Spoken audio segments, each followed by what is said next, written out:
Bon, salut! Alors, je suppose que tu dessines des personnages et donc des portraits. Alors, aujourd'hui, je vais te montrer d'arrêter un truc peut-être difficile. Arrête de te prendre la tête avec les portraits. Par exemple, quand tu regardes des canons, c'est-à-dire des gabarits. Enfin, je vais te montrer sur le papier, ce sera plus simple. Tu vas voir que moi, je te fais passer par un autre chemin. Mais ça veut dire que ça va quand même t'aider aussi à faire des choses. Bon, voilà, je vais te montrer sur le papier. Bon, alors, les portraits, quand on regarde des tutos et même dans des livres, on nous montre souvent qu'on commence par un rond. Alors le rond, bon bah, si tu arrives à faire un rond parfait, c'est parfait. Ensuite, on te montre qu'il y a une courbe qui descendra. Alors, d'où elle part cette courbe, hein? Du sommet de la tête, puis c'est naturel qu'il y ait une courbe, puisque quand tu passes ton doigt du sommet de la tête au menton, tu sens bien que ton doigt fait une courbe. Et puis c'est à partir de là. Soit tu continues la courbe, aïe, et là c'est pas forcément bon. Soit tu descends, mais la courbe diminue un peu pour devenir plus droite. Et puis surtout, quelle longueur? Plutôt là ou plutôt là? Tu vois, c'est pas évident. Alors après, on te montre qu'on trace une autre courbe pour la ligne des yeux, le niveau des yeux. À quelle hauteur? C'est pareil, parfois la courbe elle est très courbée, parfois elle ne le sera pas beaucoup. Mais ça je t'expliquerai, c'est justement par rapport à la position de la tête. Alors voilà comment moi je vais te montrer que tu peux faire. Les courbes c'est un petit peu délicat parce que tu peux les modifier. Comme ça au lieu de faire par exemple comme ça. Le rond, ben, si tu n'y arrives pas, te casse pas la tête. Alors une tête en général, tu la regardes, un portrait donc, ça va du sommet de la tête au menton. Oui. Ensuite, quand tu as un modèle, tu vas regarder si la tête elle est parfaitement verticale ou si elle n'est pas tout à fait verticale, elle peut pencher un peu. Pour repérer ça, tu pars du milieu du menton dans le modèle. Hein. J'en ai pas mis là justement, mais une autre fois on en prendra un. On passe, en fait, le crayon, on imagine la ligne qui passe par le milieu du menton, le milieu de la bouche, la base du nez, le milieu du nez, et puis on remonte un peu. On n'est même pas obligé de remonter jusqu'en haut. On peut s'arrêter au sourcil. C'est juste une ligne légère qui sera gommée par la suite. Le haut de la tête, après, ça va évidemment se transformer en arrondi, et puis peut-être quelques mèches par-dessus.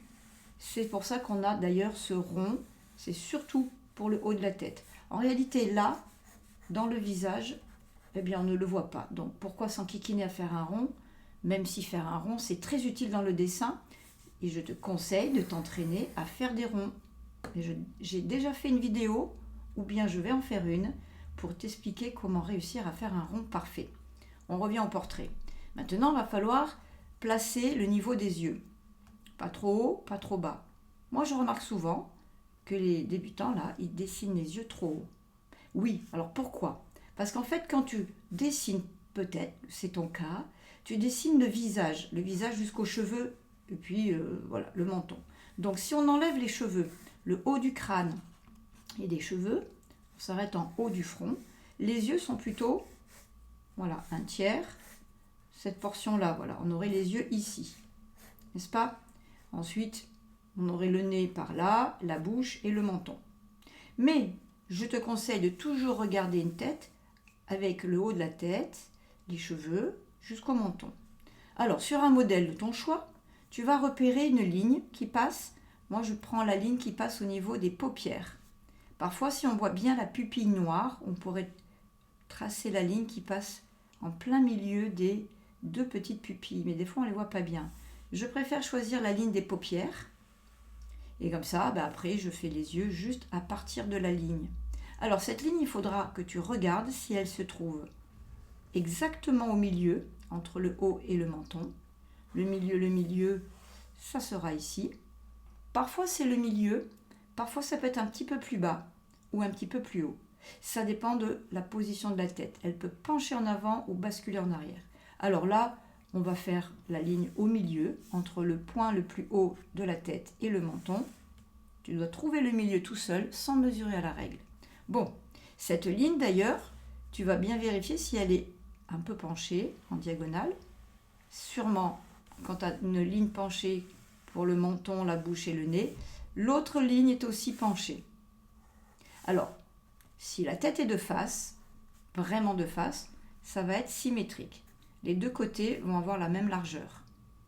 Si la tête n'est pas de face et qu'elle se tourne un petit peu, on va avoir un côté moins long et un côté plus long. Donc, ça dépendra du modèle que tu choisis. On va démarrer comme ça avec un côté plus long et un côté plus court. Ensuite, il va falloir que tu vois où se place le nez. Tu cherches le bas du nez, entre les deux petites narines. Voilà. Et ensuite, la bouche, même chose. Il va donc falloir que tu regardes beaucoup les distances entre les différentes formes. C'est plus important que les formes elles-mêmes. Pour les yeux, entre les deux yeux, donc, il y a un espace. Il est très important cet espace. Il doit te permettre de savoir si, par exemple là, je fais un œil de cette taille-là, un espace égal à la largeur de cet œil, et puis l'autre œil, je t'assure qu'il est un peu plus large que celui-là, parce que ça c'est quand la tête est tournée. Tu vas le vérifier, je veux que tu le vois et que tu l'observes toi-même. Alors à partir de cette ligne, on a dit qu'on faisait les paupières, et là les yeux, bon, il faudra que tu regardes attentivement, mais les paupières n'ont pas toutes la même courbure. Cette ligne n'est pas toujours identique. Bon, on va faire un œil pour l'iris. C'est aussi quelque chose d'intéressant à voir, que le rond, parfois c'est un ovale quand c'est un petit peu plus tourné la tête, et souvent c'est coupé par les paupières. Donc fais bien un rond ou un ovale complet, et tu enlèves ce qui disparaît sous les paupières. Et l'autre va être légèrement plus petit, puisque cet œil est légèrement plus petit, parce qu'il est plus éloigné, mais attention quand même que la différence soit pas trop forte, grande. Et voilà. Donc on va gommer la partie de l'ovale ou du rond qui doit disparaître. Ça commence à venir là, tu vois. Bon, les sourcils, tu vas voir s'ils sont dans une ligne droite, un peu plus courbés. Attention à la distance, là, il doit y avoir la place de mettre un rond ou parfois un ovale. Donc ça te montre si les sourcils sont plus ou moins proches de l'œil. Ça dépend de l'expression. Tu vois? Donc là aussi, tu peux chercher la place par rapport à la forme que tu pourrais glisser dedans. Le nez. Bon, le nez, c'est une question un peu délicate parce que la longueur du nez, on ne sait jamais trop comment faire. Soit on le met trop bas, soit on le met trop haut. Et puis, bon, il y a une petite astuce dont je te reparlerai pour bien vérifier la longueur du nez. Donc, on va faire là une narine, juste un trait dans le manga ou même des dessins de bande dessinée. On ne fait pas les contours du nez. Sinon, après, on voit que ça devient parfois exagéré, des petits défauts et ça fait vraiment de gros défauts. Bon, la bouche, la distance entre la base du nez et la lèvre est moins importante que entre la lèvre et le menton. Donc là, on va faire un petit creux. Il y a toujours un petit creux au niveau des lèvres, plus ou moins. Ça dépend des bouches. On peut le faire un peu moins creusé. Ensuite, on va aller mettre un point ici et un point ici. Alors attention, ces deux points, ils sont également sur une ligne penchée en diagonale, comme celle des yeux. Si jamais tu mets ce point-là et l'autre ici, et que tu retrouves ta bouche horizontale ou dans l'autre sens, ça va tout déformer. Mais tu remarques que de ce côté, c'est plus court et de ce côté, c'est plus grand. Plus grand, plus petit. Ok? Donc la ligne entre les deux lèvres, elle est souvent bien marquée. Et là, après, tu fais comme tu veux. Tu relis un peu. Et on ne ferme pas complètement la bouche non plus.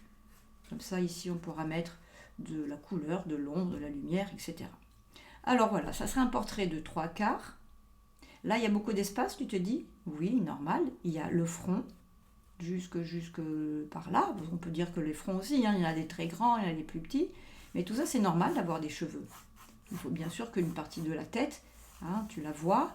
Si on est en face de la personne, on en voit un peu des cheveux. Si on la voit par-dessus, par exemple en se mettant debout par rapport à une personne, on va voir beaucoup plus de cheveux. Alors, les cheveux, ça dépend de la coiffure. D'accord? Par contre, le contour du visage,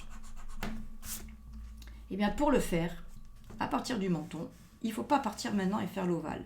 On ne sait pas où est l'oreille.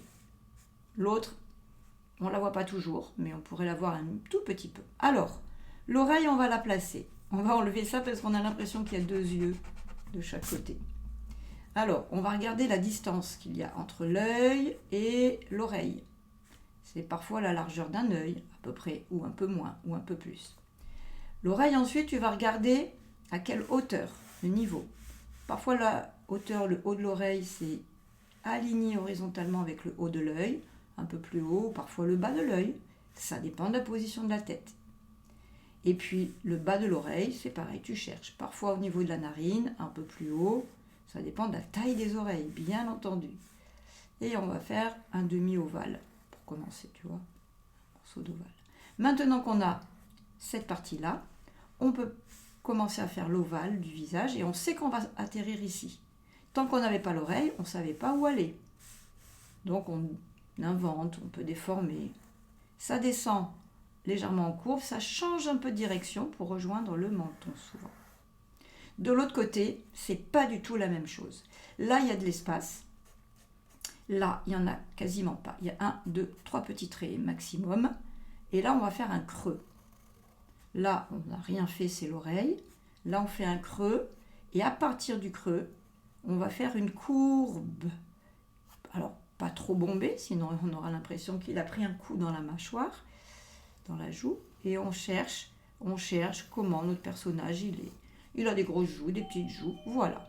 Donc, à ce moment-là, eh bien, je vais te laisser, parce que tu vois, je reçois des élèves, et ça commence dans 10 minutes, j'ai déjà des élèves en avance. Eh bien, avec ça, je suis sûre que tu peux te débrouiller déjà pour commencer un portrait.